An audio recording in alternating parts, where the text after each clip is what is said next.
She walked into Hollywood with a dream and left it as a nightmare the city would never forget. January 15th, 1947. Los Angeles wakes to a cold Wednesday morning, the kind where fog clings to the boulevards and the city feels like it's holding its breath. A mother named Betty Bersinger is walking with her 3-year-old daughter along Norton Avenue, in the Leimert Park neighborhood. It's a residential area, quiet, lined with vacant lots waiting for post-war development. She's taking her usual route, pushing the stroller, lost in the mundane rhythm of early motherhood. And then she sees something in the weeds. At first she thinks it's a mannequin, the pale form lying in the grass, split into 2 pieces, arranged with such precision that it couldn't possibly be real. But as she steps closer, the truth crashes into her with a force that will haunt her for the rest of her life. This is not a department store display. This is a woman, or what remains of one. Betty Bersinger runs. She finds a house, pounds on the door, her voice breaking as she tries to explain what she's seen. The police are called. And within the hour, Norton Avenue becomes the center of what will be remembered as one of the most disturbing crime scenes in American history. Welcome to the Midnight File. I'm Julian Cross, and tonight we open a case that has never truly closed. A story that begins with ambition and ends in brutality so calculated, so theatrical, that 78 years later, we're still asking the same question: who did this? And perhaps more disturbingly, why? If you're drawn to stories that refuse to let go, stories that linger in the shadows of history, subscribe now. Because some cases don't just go cold. They freeze an entire city in time. Her name was Elizabeth Short, 22 years old, 5 feet 5 inches tall, fair skin, green eyes, and dark hair, though she often dyed it black because someone once told her it made her look like a movie star. That detail matters, because everything about Elizabeth Short's story is about wanting to be seen. She was born on July 29, 1924, in Hyde Park, Massachusetts, the third of 5 daughters in a working-class family struggling through the Depression. Her father, Cleo Short, built miniature golf courses before the economy collapsed. In 1929, when Elizabeth was 5, Cleo parked his car on a bridge and disappeared. Everyone assumed he'd taken his own life. But years later, the family discovered he'd simply abandoned them, starting over in California. That absence, that betrayal, would shape Elizabeth in ways both subtle and profound. She grew up fragile, suffering from severe asthma and chronic bronchitis. The cold Massachusetts winters were unbearable. Her childhood was spent in and out of hospitals, missing school, watching life happen through windows. When she was 16, her father resurfaced with a letter. He was living in Vallejo, California, working at an Air Force base. The weather was warm. Maybe, he suggested, she should come visit. Elizabeth went. For a brief time she lived with her father, but the relationship was strained, built on years of resentment and unfamiliarity. They fought. She moved out. And just like that, at 17, Elizabeth Short was on her own in California, a girl with nothing but a suitcase full of dreams and a belief that Hollywood would see what her family never did. That she was special. But Hollywood is a city built on beautiful ghosts. For every name that lights up a marquee, there are 10,000 others who arrive with the same hope, the same hunger, and leave with nothing but photographs and broken promises. Elizabeth was one of thousands. She took small jobs, worked as a waitress, sold tickets at a theater. She dated soldiers, because the war was still fresh and men in uniform filled every bar and restaurant in Los Angeles. She lived in boarding houses, shared rooms, borrowed money, moved from couch to couch. Friends would later describe her as sweet, naive, always talking about her big break, always one audition away from everything changing. But the roles never came. The callbacks never materialized. And as the months passed, Elizabeth Short became one more invisible girl in a city full of them, drifting through the edges of fame, close enough to touch it, but never quite close enough to hold on. Still, she had a look, that dark hair, those pale features, that slightly tragic air of someone who'd known loss. Men noticed her. They approached her at bars, at bus stops, at diners. She was charming in a quiet way, a little mysterious, a little sad, and somewhere along the line someone started calling her the Black Dahlia. The origins of the nickname are debated. Some say it came from a movie at the time, The Blue Dahlia. Others claim it was because she always wore black dresses, or because she tucked a Black Dahlia flower into her hair. But whatever the source, the name stuck, and in death, it would define her. By late 1946, Elizabeth was 22 and running out of options. She'd been living in San Diego, staying with a woman named Dorothy French and her family. Dorothy's mother had taken pity on Elizabeth, letting her sleep in their spare room. But Elizabeth was restless. She wanted to get back to Los Angeles, back to the parties, back to the possibility that everything could still turn around. In early January, she told Dorothy she was leaving. She packed her things. She said she was going to meet someone, that she had a plan. On January 9, 1947, Elizabeth was seen at the Biltmore Hotel in downtown Los Angeles. The Biltmore was elegant, expensive, a place where starlets and executives gathered. She was spotted in the lobby, sitting alone, waiting. Witnesses remember her because of the way she looked, poised, dressed carefully, as if she were meeting someone important. And then, at some point that evening, she walked out of the hotel, and no one saw her alive again. 6 days later, Betty Bersinger found her body in that vacant lot. If you're still with me, if this story has already started to burrow into your mind, do me a favor. Hit that subscribe button, because what comes next is where the horror truly begins, and you need to hear this. The Los Angeles Police Department arrived at Norton Avenue at 10:45 in the morning. What they found was beyond anything most of them had seen in their careers, and this was a city that had seen plenty. The body was lying in the grass, approximately 30 feet from the sidewalk. It had been severed cleanly at the waist, the two halves positioned about a foot apart. The arms were raised above the head, elbows bent. The legs were spread. It was a deliberate arrangement, a pose, but the positioning was only the beginning. The body had been drained of blood. Not a drop was found at the scene. The skin was pale, almost white, scrubbed clean. There were cuts on the body, surgical incisions on the thighs and abdomen. The face had been mutilated. The mouth had been sliced from the corners up toward the ears, creating what would later be described as a Glasgow smile, a grotesque grin carved into the flesh. The eyes were open, staring upward at the sky. Detective Harry Hansen was one of the first on the scene. He'd worked homicides for years, had seen violence in all its forms. But this, he would later say, was different. This wasn't just a taking of life. This was something closer to art. Someone had spent hours, perhaps days, on this body. The cuts were precise, the cleaning was thorough, the arrangement was intentional. Whoever did this wanted her to be found, wanted her to be seen this way. The body was photographed, measured, examined. The coroner arrived, and the remains were carefully transported to the Los Angeles County morgue. There, the full extent of the violence became clear. The autopsy revealed that the cause of passing was hemorrhage and shock due to blows to the head and lacerations of the face. The bisection had occurred after she was gone, performed with such skill that it suggested the perpetrator had medical knowledge, or at least familiarity with anatomy. The body had been washed, the blood drained, likely in a bathtub. Grass and debris found on the skin indicated she had been kept elsewhere, then transported to the vacant lot and dumped there, displayed like a warning or a message. But who was she? That was the first question. The body had no identification, no personal effects. Fingerprints were taken and sent to the FBI. And then something remarkable happened. Within hours, the prints came back with a match. Elizabeth Short, age 22, last known address in Santa Barbara, arrested once in 1943 for underage drinking. That arrest, that small brush with the law, was the only reason her fingerprints were on file. Without it, she might have remained Jane Doe forever.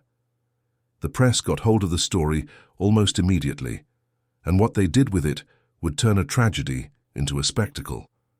Reporters descended on the crime scene, on the morgue, on Elizabeth's friends and family. They invented details, exaggerated others, and gave her that name, the one that would echo through decades, the Black Dahlia. The case became front-page news, not just in Los Angeles, but across the country. Photographs of Elizabeth, smiling and hopeful, were printed next to descriptions of her disfigured body. The contrast was intentional.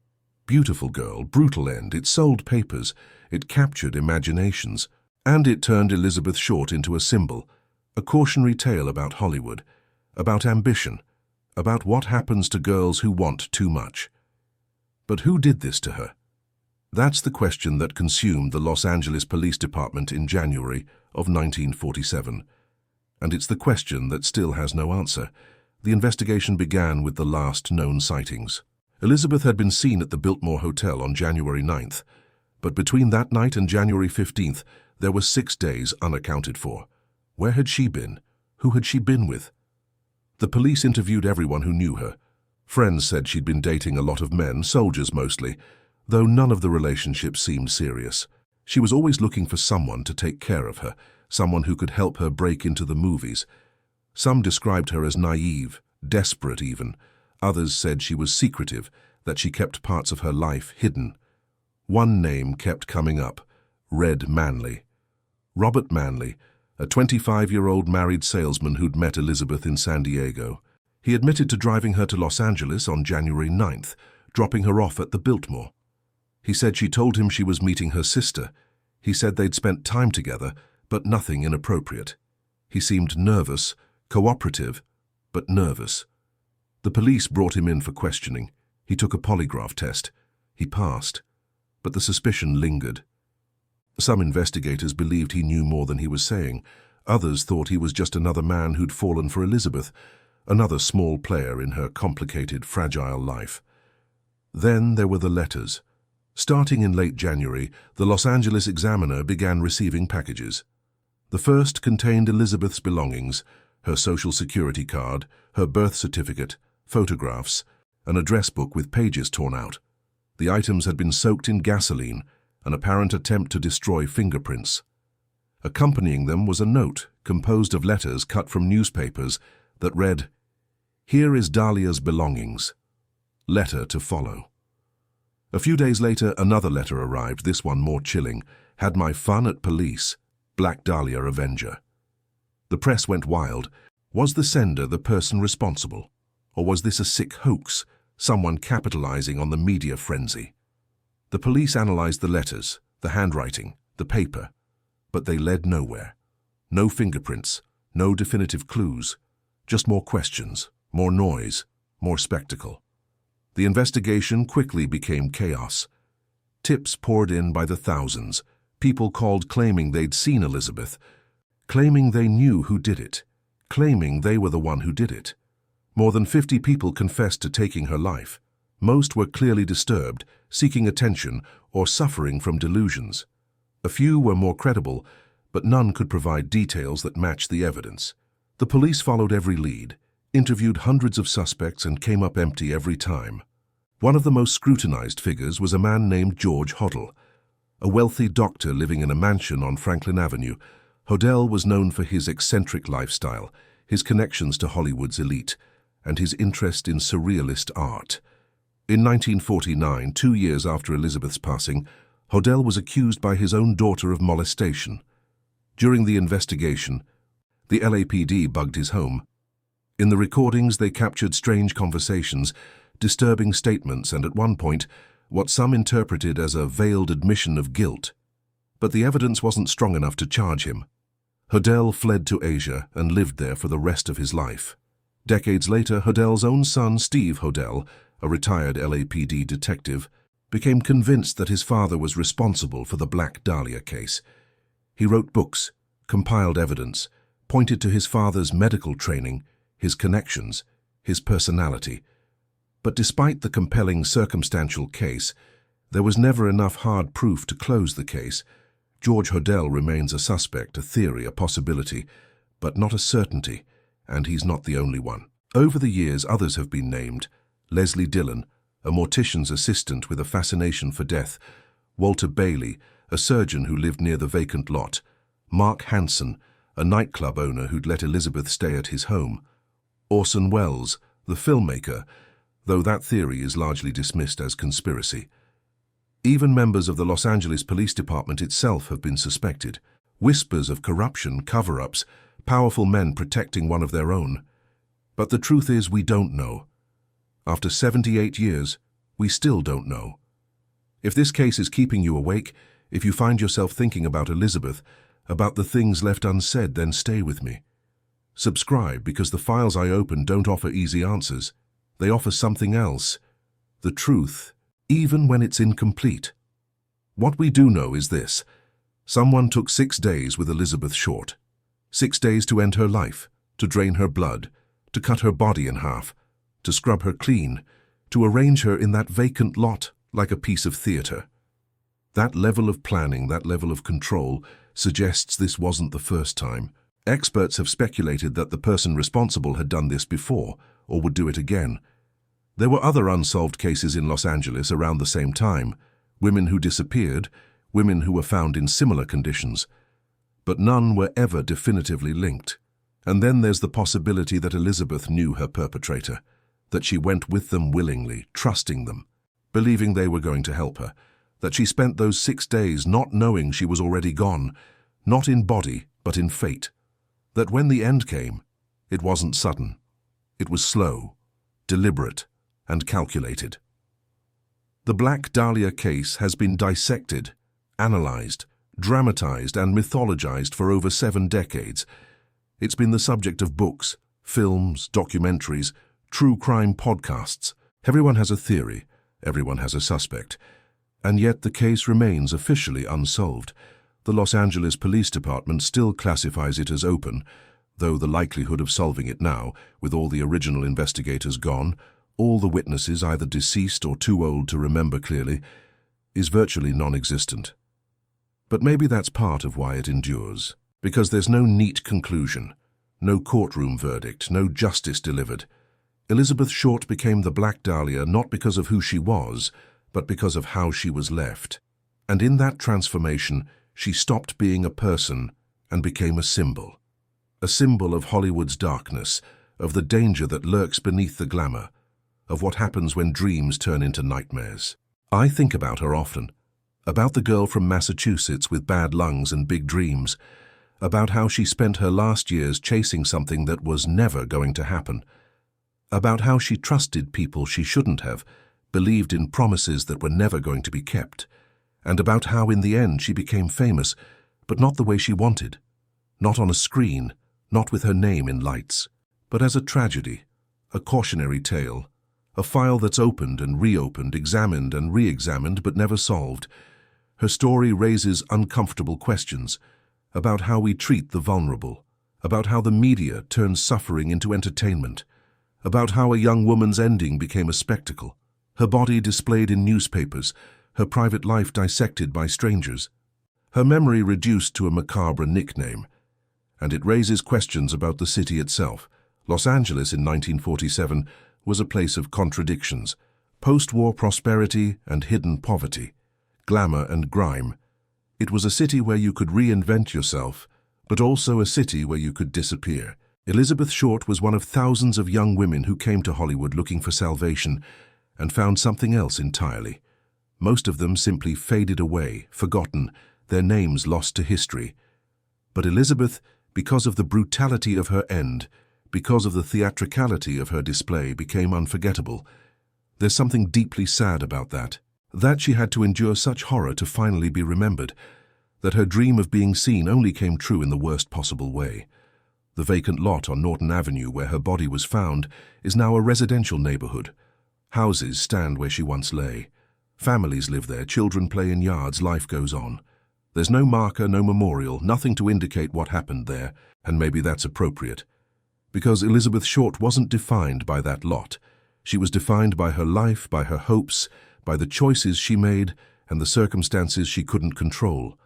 I often wonder what she would think if she could see how her story has been told, if she'd be angry at the sensationalism, the nickname, the way her private pain became public consumption, or if, in some strange way, she'd be satisfied that she finally got what she wanted, to be remembered, to be talked about, to have her name spoken decades after she's gone. But I suspect the truth is simpler and sadder. I suspect she'd just want to be Elizabeth again. Not the Black Dahlia, not a case file, not a mystery, just a girl from Massachusetts who wanted to be in pictures. The investigation officially remains open. Every few years, someone comes forward with new evidence, a new theory, a deathbed confession. The LAPD looks into it, follows the threads, and finds nothing conclusive. The case file is enormous now, thousands of pages, decades of dead ends. And with every year that passes, the chances of solving it diminish. Soon, there will be no one left alive who remembers January 1947, who remembers the shock of that morning, the horror of that discovery. And yet, Elizabeth endures, not as she was, but as she became. A ghost story, a warning, a question that refuses to be answered. There are nights when I sit with these files, when I read the reports and look at the photographs, and I try to imagine those 6 days, where she was, what she thought, whether she knew what was coming. And I realize that some mysteries aren't meant to be solved. Some stories don't have endings, only echoes. The Black Dahlia case is one of those stories. It echoes through true crime history, through Hollywood lore, through every unsolved case that followed. It changed how we think about violence, about media, about the way tragedy becomes entertainment. And it reminds us that behind every headline, every sensational nickname, every gruesome detail, there's a person. Someone who laughed, who cried, who dreamed, who trusted the wrong person on the wrong night. Elizabeth Short was 22 years old when she walked out of the Biltmore Hotel. She had her whole life ahead of her. She had plans, hopes, things she wanted to accomplish, and someone took that away from her. Not quickly, not mercifully, but slowly, deliberately, with a cruelty that's hard to comprehend. We may never know who, we may never know why, but we can remember her. Not as the Black Dahlia, not as a case number, but as Elizabeth, a girl who wanted to be seen. And in telling her story, in opening this file again and again, we do see her. Not the way she wanted, perhaps, but we see her. We remember her, and we ask the questions that still need asking. Who did this? Why was it never solved? And what does it say about us that 78 years later, we're still drawn to this story, still haunted by that vacant lot, still searching for answers that may never come? I don't have those answers. I wish I did. But I can tell you this. Elizabeth Short deserved better. She deserved better than the life she lived, better than the ending she suffered, and better than the circus her passing became.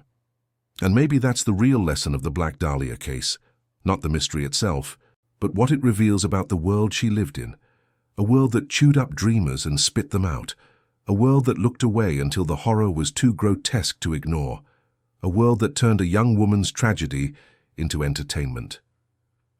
We like to think we've changed, that we're more sensitive now, more aware, but I'm not so sure. We still consume these stories. We still turn suffering into content. We still nickname the victims, reduce them to sound bites, forget that they were real people with real lives. Elizabeth Short's case will likely never be officially solved. The evidence is old, the suspects are gone, and the truth is buried under decades of speculation and myth. But her story, her real story, the one about a girl from Massachusetts who just wanted to be in the movies, that story is still worth telling, still worth remembering, because every town keeps a secret. Some just bury it deeper than others. And Los Angeles, that city of angels and broken dreams, buried Elizabeth Short in the worst way possible. Not in the ground where she might finally find peace, but in mystery, in speculation, in the endless retelling of her final days. She walked into Hollywood with a dream, and she left it as the nightmare the city would never forget. If stories like this stay with you, if they keep you awake thinking about the things we'll never know, then subscribe. Turn on notifications, because the Midnight File opens cases that refuse to close, stories that linger long after the telling ends. And next time I'll have another file, another mystery, another question that's been waiting in the dark. Until then, remember Elizabeth, not the Black Dahlia, just Elizabeth, 22 years old, green eyes, dark hair. A girl who wanted to be seen, and in the end, terribly, she was. This is Julian Cross. Thank you for opening this file with me. Stay curious, stay questioning, and remember, some mysteries don't need to be solved to teach us something about the world we live in. Good night.